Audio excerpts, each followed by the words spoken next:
Hallelujah. स्वागत है आप सबका मेरी भविष्यवाणियों की पुस्तक में। तो आइए हम आज के पवित्र वचन को पढ़ेंगे जो कि परमेश्वर के दास प्रेरित अंकुर यूसुफ नरुला जी के द्वारा लिखा गया है।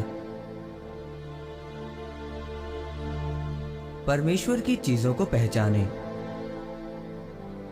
जैसा कि उत्पत्ति की पुस्तक अध्याय 25 उसकी 33 आयत में लिखा है, याकूब ने कहा, मुझसे अभी शपथ खा। अतः उसने उसे शपथ खाई और अपना पहलौठे का अधिकार याकूब के हाथ बेच डाला। मेरे प्रियो, आप अपने जीवन में परमेश्वर की चीजों की क्या मूल्य रखते हैं? जब आदम और हवा ने फल खाया तो वो कोई बहुत बड़ा पाप नहीं था। उन्होंने सिर्फ फल खाया था, लेकिन उन्होंने परमेश्वर की आज्ञा को तोड़ा, जिसके कारण पृथ्वी श्रापित हुई। आदम और हवा श्रापित हुए, साथ में शैतान भी श्रापित हुआ।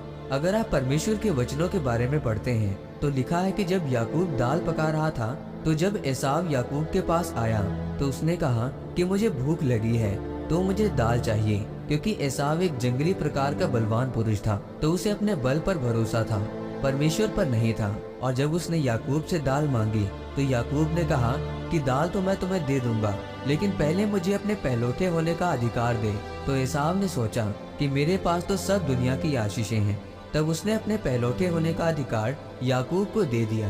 जब एसाव ने परमेश्वर की चीजों का मूल्य नहीं जाना, तब यही चीज एसाव के गिरावट का कारण ठहरा, और इसी कारण यीशु मसीह की वंशावली एसाव से निकलकर याकूब के साथ जुड़ गई। फिर उससे अब्राहम, इसहाक और याकूब का परमेश्वर कहा गया, जबकि अब्राहम, इसहाक और एसाव का परमेश्वर होना चाहिए था।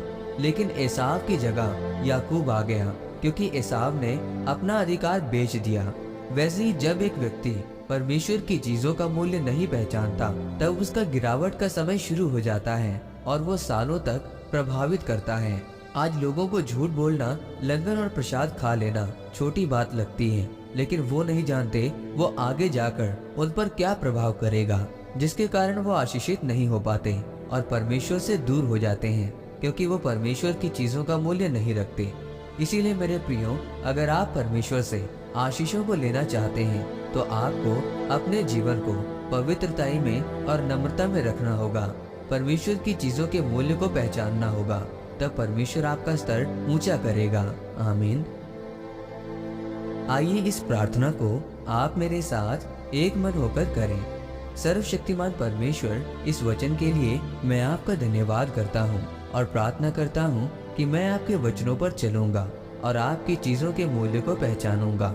आप मुझे अनुग्रह दें, प्रभु यीशु मसीह के नाम में, आमीन।